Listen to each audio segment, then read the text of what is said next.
ಅವ್ನು ತುಂಬಾ ಚೆನ್ನಾಗಿ ಆಟ ಆಡ್ತಾ ಇದ್ದಾನೆ. ಎಂಟರ್ಟೈನ್ಮೆಂಟ್ ತುಂಬಾ ಚೆನ್ನಾಗಿದೆ. ಬಿಗ್ ಬಾಸ್ ಅಲ್ಲಿ ಗಿಲ್ಲಿ ಗೆಲ್ಲಬೇಕು. ನಮಗೆ ಗಿಲ್ಲಿ ಗೆಲ್ಲಬೇಕು. ಅವ್ರು ತುಂಬ ನನಗೆ ಇಷ್ಟ, ಯಾಕಂದರೆ ಅವರು ಯಾರಿಗೂ ಹರ್ಟ್ ಮಾಡಲ್ಲ. ಅವ್ರಿಗೆ ಬೇರೆಯವ್ರು ಹರ್ಟ್ ಮಾಡಿದ್ರು ಅದು ಸ್ಮೈಲ್ ಮಾಡಿಕೊಂಡೇ ಆ ಹರ್ಟ್ನ ಎಕ್ಸೆಪ್ಟ್ ಮಾಡಿಕೊಂಡು ಖುಷಿಯಾಗಿರ್ತಾರೆ, ತುಂಬ ತಮಾಷೆ ಮಾಡ್ತಾರೆ. ಮತ್ತು ಅವರೇ ಗೆಲ್ಲಬೇಕು ಅಷ್ಟೇ. ಸೊ ಬಿಗ್ ಬಾಸ್ ಅಲ್ಲಿ ಗಿಲ್ಲಿ ಗೆಲ್ಲಬೇಕು. ಸೊ ಗಿಲ್ಲಿ ಅಂದರೆ ಎಲ್ರಿಗೂ ಎಂಟರ್ಟೈನ್ ಮಾಡ್ತಾರೆ, ಸೊ ಕಾಮಿಡಿ ಮಾಡ್ತಾರೆ, ಅದು ನಮ್ಗೆ ಗೆಲ್ಲಬೇಕು. ಹಾಂ, ಎಸ್ 100%. 37 ಕೋಟಿ ಓಟು, ಅದರಲ್ಲಿ ಗಿಲ್ಲಿಗೆ ಜಾಸ್ತಿ ಬರಲಿ ಅಂತ ನನ್ನಿದು. ಎಂಟರ್ಟೈನ್ಮೆಂಟ್ ಚೆನ್ನಾಗಿದೆ ಗಿಲ್ಲಿದು ಎಂಟರ್ಟೈನ್ಮೆಂಟ್ ಚೆನ್ನಾಗಿದೆ. ಆಮೇಲೆ ಅವರು ಬಿಗ್ ಬಾಸ್ನ ಚೆನ್ನಾಗಿ ಅರ್ಥ ಮಾಡ್ಕೊಂಡಿದ್ದಾರೆ. ನಾನು ರೆಗ್ಯುಲರಾಗಿ ನೋಡಲ್ಲ, ಬಟ್ ನೋಡಿದ್ರೆ ಇದು ಈ ಫೇಸ್ಬುಕ್ಕಲ್ಲಿ ಎಲ್ಲ ಬರ್ತಾ ಇರುತ್ತಲ್ಲ, ಅದರಲ್ಲಿ ನೋಡ್ತಾ ಇರ್ತೀನಿ. ಯಾಕಂದ್ರೆ ನನಗೆ ಟೈಮ್ ಸಿಗೋಲ್ಲ. ಸ್ಯಾಟರ್ಡೆ ಸಂಡೇ ರೆಗ್ಯುಲರ್ ನೋಡ್ತೀನಿ. ಇವತ್ತು ಕಾಂಪಿಟೇಷನಿಂದ ಬರೋಕ್ಕೆ ನೋಡೋಕ್ಕಾಗಲ್ಲ.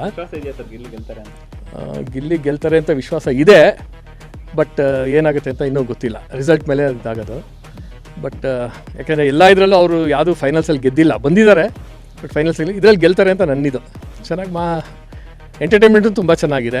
ಆಮೇಲೆ ಅವ್ರಿಗೆ ಗೊತ್ತು ಯಾರಿಗೆ ಉರಿಸ್ಬೇಕು, ಯಾರಿಗೆ ಖುಷಿ ಪಡಿಸ್ಬೇಕು, ಅದು ತುಂಬ ನ್ಯಾಕಿದೆ. ಯಾವ ಟೈಮಲ್ಲಿ ಉರಿಸ್ಬೇಕು ಅನ್ನೋದು ಅವರಿಗೆ ಚೆನ್ನಾಗಿ ಟೆಕ್ನಿಕ್ ಗೊತ್ತಿದೆ.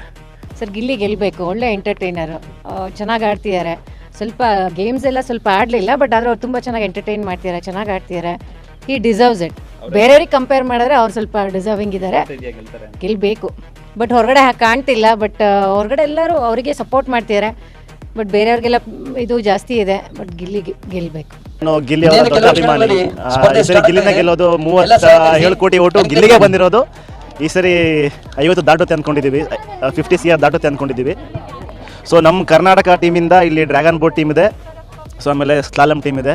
ಈ ಟೀಮಿಂದ ಗಿಲ್ಲಿಗೆ ಓಟ್ ಹೋಗುತ್ತೆ. ಮಿನಿಮಮ್ ನಾವು 1000 ಓಟ್ ಹಾಕ್ತೀವಿ ಗಿಲ್ಲಿಗೆ. ಈ ಸರಿ ಗಿಲ್ಲಿನ ಗೆಲ್ಲೋದು. ಗಿಲ್ಲಿ ಏನಕ್ಕೆ ಗೆಲ್ಲಬೇಕು ಅಂದರೆ ಒಂಥರ ರೆಕಾರ್ಡ್ ಇದೆ ಗಿಲ್ಲಿದು. ಎಲ್ಲ ಕಡೆಯೂ ಚೆನ್ನಾಗಿ ಮಾತಾಡಿಕೊಂಡು ಚೆನ್ನಾಗಿ ಆಡಿದ್ದಾನೆ. ಆ್ಯಂಡ್ ಬೆಸ್ಟ್ ಎಂಟರ್ಟೈನ್ಮೆಂಟ್ ಕೊಟ್ಟಿದ್ದಾನೆ, ಚೆನ್ನಾಗಿ ಕಾಮಿಡಿ ಎಲ್ಲ ಮಾಡಿದ್ದಾನೆ. ಸೊ ಚಿಕ್ಕವರಿಂದ ದೊಡ್ಡವರವರೆಗೂ ಯಾರಿಗೂ ಹರ್ಟ್ ಮಾಡಿಲ್ಲ. ಇನ್ನೊಂದು, ಸೊ ಗಿಲ್ಲಿ ಬಿಗ್ ಬಾಸಲ್ಲಿ ಬರೋದನ್ನೇ ಕಾಯ್ತಾ ಇರ್ತಾರೆ ಎಲ್ಲರೂ.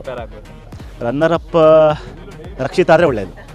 ಹೌದೌದು, ನಿಜಾಯಿತಿ ಇರೋಳು ರಕ್ಷಿತಾ ಒಬ್ಬಳೆ. ಟಾಸು ಒಂದು ಕಡೆ ಆದರೆ ಮನೋರಂಜನೆ ಇಂಪಾರ್ಟೆಂಟ್ ಆಗಿರುತ್ತೆ. ಇದು ವ್ಯಕ್ತಿತ್ವದ ಆಟ. ಯಾರಿಗೆ ಯಾವ ಥರ ಮಾತಾಡಬೇಕು ಅನ್ನೋದು ಗಿಲ್ಲಿ ಚೆನ್ನಾಗಿ ಕಲ್ತಿದ್ದಾನೆ. ಅದು ಗ್ರಾಮೀಣ ಪ್ರತಿಭೆ ಆಗಿರೋದ್ರಿಂದ ಮತ್ತು ಒಂದು ಕಾಮಿಡಿ ಹಿನ್ನೆಲೆಯಿಂದ ಬಂದಿರೋಂಥ, ಯಾವುದೇ ಒಂದು ರಾಜಕೀಯವಾಗಿ ಪ್ರಭಾವಶಾಲಿ ಇಲ್ದಲೆ, ಹಣಕಾಸಿನ ಒಂದು ಹಿನ್ನೆಲೆ ಇಲ್ದಲೆ ಬಂದಿರೋಂಥ ವ್ಯಕ್ತಿ ಅಂತಂದರೆ ಗಿಲ್ಲಿ. ಅದಕ್ಕೋಸ್ಕರ ನಾವು ಗಿಲ್ಲಿಯನ್ನು ಆಯ್ಕೆ ಮಾಡ್ಕೊಂಡಿದ್ದೀವಿ.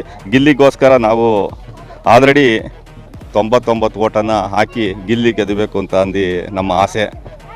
Best of Gilli, congratulation Gilli, ಗೆದ್ದು ಬಾ ಗಿಲ್ಲಿ ಅಂತಂದು ಹೇಳ್ತೀವಿ. ಬಿಗ್ ಬಾಸಲ್ಲಿ ಗಿಲ್ಲಿಯವರೇ ಗೆಲ್ಲಬೇಕು ಸರ್.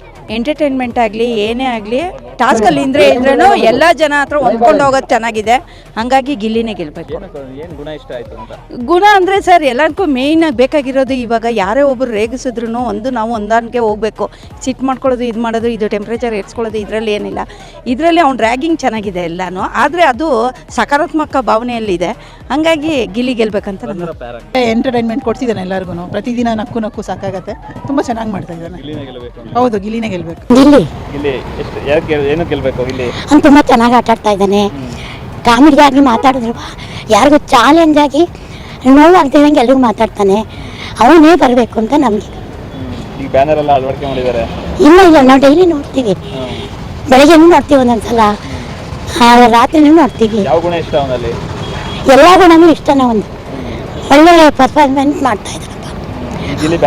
ಬ್ಯಾನರ್ ನೋಡ್ತಾ ಇದ್ರಿ, ಏನು ಅನ್ನಿಸ್ತು? ತುಂಬ ಚೆನ್ನಾಗಿ ಆಡ್ತಾ ಇದ್ದಾನೆ. ಅವನೇ ಗೆಲ್ ಬರಬೇಕು ಅಂತ ನಮಗೆ.